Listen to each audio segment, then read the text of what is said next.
Hello, everybody. I was told by one of my students that my that molecule on the board is wrong, and I explained to them that my second grade son had come in and he was writing molecular formulas on the board, and so I didn't want to erase that, and because he'll be disappointed if I don't.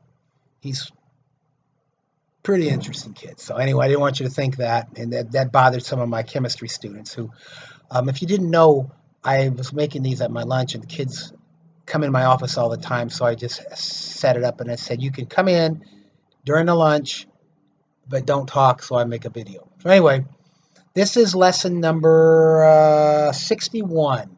It's called Fear is the Beginning of Wisdom. Uh, this is an old statement. It's said a long time, and it used to bother me. Fear is the beginning of wisdom. I thought, well, that's terrible, because fear is the mind killer. Fear is something that stops you from learning.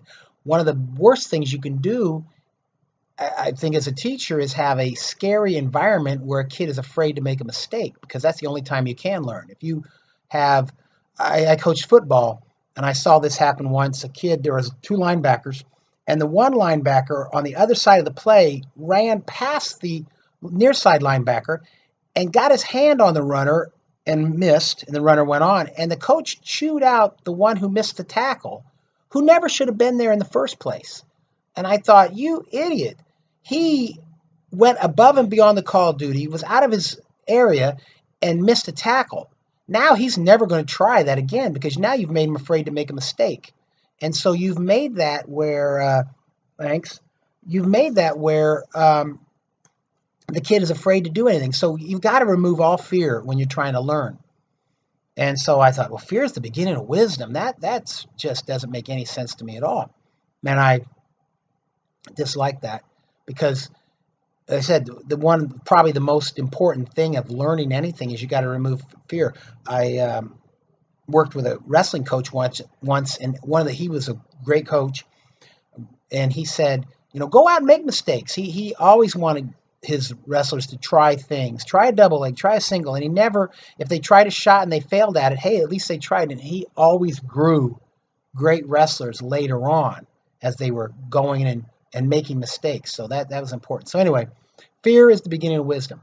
You have to understand what that means, and you digest it and chew on it a while.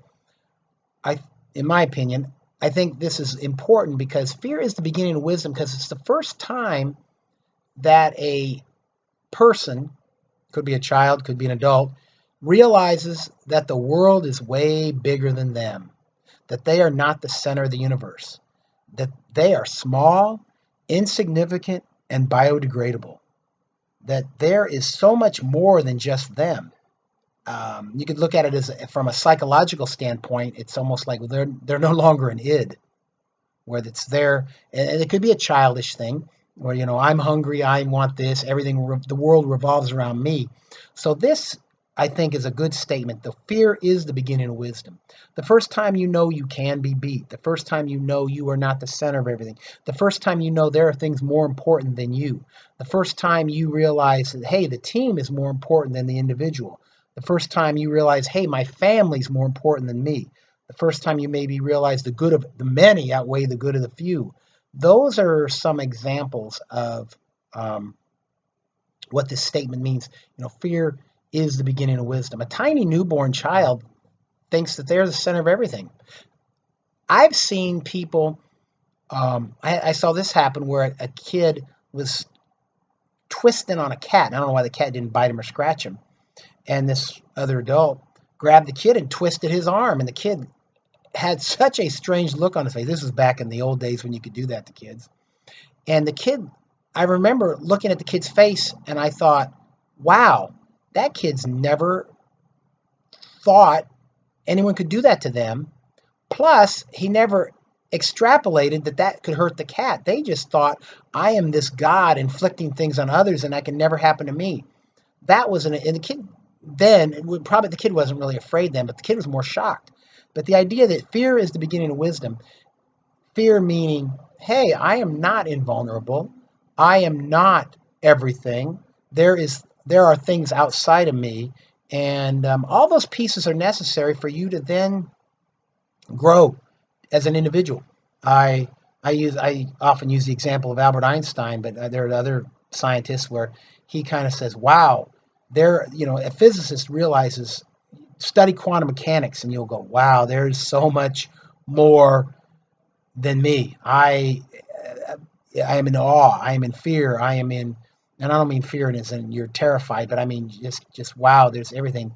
Um, Sometimes you look at something and all of the things in the universe, and it does you how little control you have, how little free will you really have. It's kind of terrifying if you want to look at it. You look at the size of the universe, it's kind of terrifying. If you look at the odds that you were ever born. I remember as a kid, I was pretty young, and I looked at all the possibilities that my ancestors never met, and that I was here and that I was born, and I thought I almost never was. I remember being terrified about that. I can tell you where I was, and at the time I was pretty young, so that was the first maybe beginning of wisdom when I grasped how huge the universe was and how tiny of a fraction of the odds were that I was even here. And this little collection of atoms to make me, I was really scared. I was probably too young to actually handle that. And I was sitting on a hill on my grandfather's farm out by myself. And when I thought about that. So anyway, that is kind of a neat thing to mental exercise or whatever. But think about that. The fear is the beginning of wisdom. And when you know things are bigger and greater and than you, and there's something more than you, that can be scary. So that's what's meant by that saying.